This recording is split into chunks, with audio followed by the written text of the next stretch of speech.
Just like walked onto a game show set. It's like our game show. This is coming. Hi there. Hello. I'm playing Noteboard Man.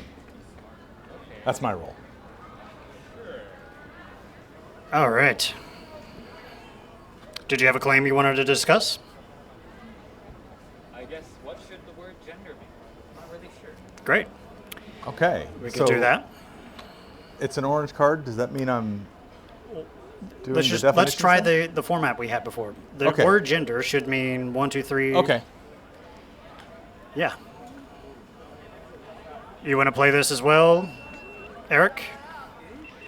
We're doing the. That just stopped. Oh, come on. What should the word gender mean?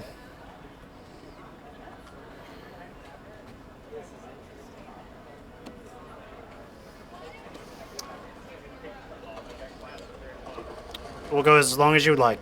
Let us Or know. short. So, what's your first thought as to what gender should mean? I feel like the question itself has some faulty assumptions. I don't know if words should mean anything because language is sort of democracy, right? Sure. Language is a tool that we inherit, but it's also something we develop as a community. It really is something that we decide as a community. You know, people have this idea of the dictionary, especially as being this arbiter of meaning, but you know, it's more of a photograph of language that is at a certain time and at a certain place. Okay.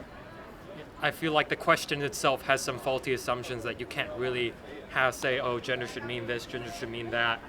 I think it means different things to different people. If you're talking legislation, like what it should mean when you precisely define it in order to, you know, like healthcare access or, you know, when you're talking about housing and urban development, whether certain people should get certain priorities or whatever, I don't know about that. I'm not a legislator. I couldn't tell you that. I do know that it's different when you have to make distinctions. There's distinctions between like law where you have to have a precise assumption, and in common language, you can just say whatever you want. Yeah, there's legal definitions, common usage definitions. What's a good specific claim? How could gender be used in a sentence that could mean different things depending on the sentence? I'm not really sure, because you could say there are two genders, but then there's there's some people that assume like gender is tied with biological sex, and then there's that, but also, you know, when we're talking about gender in say ancient Greece, the assumptions around gender are different, especially with regarding to sexual performance. In ancient Greece, masculinity was not tied this concept of heterosexuality, of union between man and woman, but more of being the dominant role, the penetrator, you know. Yeah. So it really didn't affect a man's masculinity if he had a relationship with a younger boy or a woman. It was still considered part of the same role.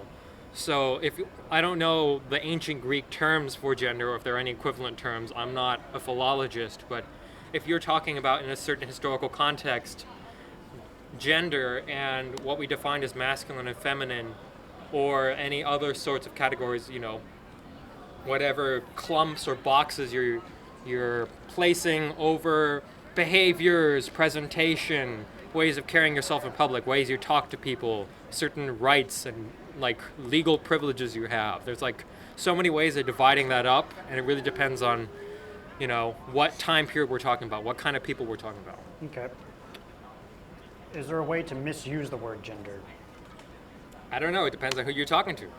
I really can't give you an example. I don't think you can really misuse words in any way. Okay. All right. Well, great. I don't know where to go. You have any questions, Dolly? If I were speaking to somebody who didn't like either of those, well, law uncertain, I'm not sure if that's a definition. It's very incomplete. Yeah. What if somebody said, my friend has a specific gender that isn't defined by their role in sex? What would their definition be? I don't know. I'd have to ask them. This is a hypothetical person. Okay. I know, you know, for a while my gender was kind of, you know, in flux. I used to wear a lot more feminine presented clothing. I would wear dresses in public, but now I don't feel that way. I don't know, officially my California ID, like I have the X gender. You can do that here, I guess. Okay. I don't know if I really feel the same way. I could theoretically go back and change it. I mean, they let you do that, but I don't think it's something set in stone. I don't think it's something I would care to or feel I should legislate for someone else. In terms of like legal recognition, I'm not really sure about that either. Because, yeah, for like convenience's sake, I know like when I applied here, UCLA, like they had this sort of, I don't think they had the option of like other from male and female yet. But, you know, for administrative purposes, they might have that male and female. I don't know. I don't really agree with that, but Yeah, would the world be a better place if we had more than 2 options on any kind of form or I don't know. documents? Because it really depends on what you're measuring, right? Because like the point of these forms is to categorize people in a certain way. It depends on what you're measuring. Like if you want to have that kind of coarse information, right? But let's say you're a medical professional and then you're determining, you know, well, this might be a bad example. Like, you know, there's like certain versions of like biological sex, like, you know, like the XX chromosome, YX chromosome, and there's like different, you know, variations outside of that of intersex people, and you want to get that coarse information. But if you're doing a general study and you're not looking that closely at it, you might just say male and female. But it depends on how coarse you want to go, what kind of information you're trying to get.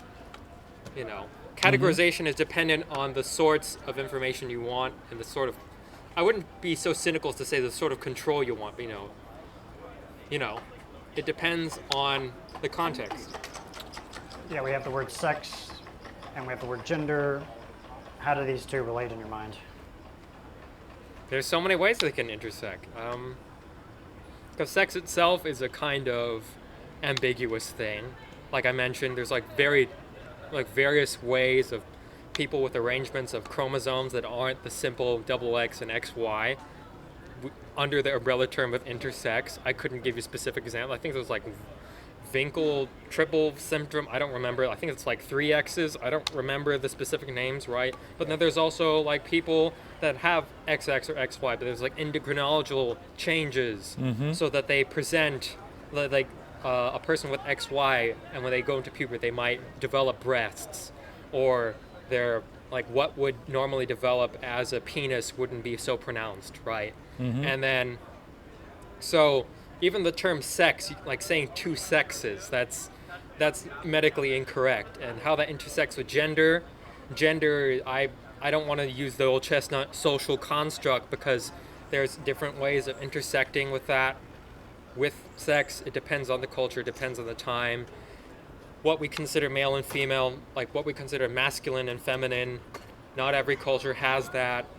You know, there's indigenous cultures. I don't know. I'm not going to talk about that because I'm not an expert on that. I'm not an indigenous person, but I know that there are different ways of dividing labor. There are different ways of dress. There are different ways of sexual relations. There are different ways of like inheritance of property that are divided along different lines than what we consider masculine and feminine, right?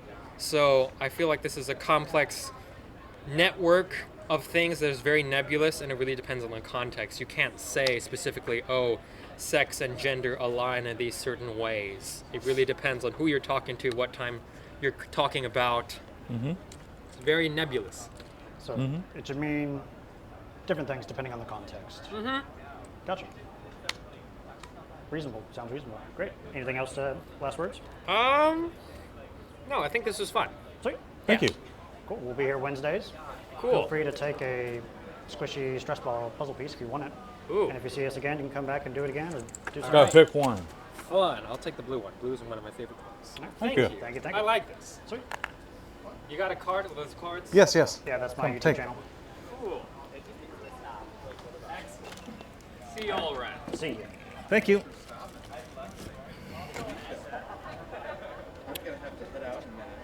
Okay. Sure. Got a therapy appointment. Thank you for your busking. I had a lot of fun busking, and now I'm going to come back just to busk. Just the bus. Ooh. That'd be great.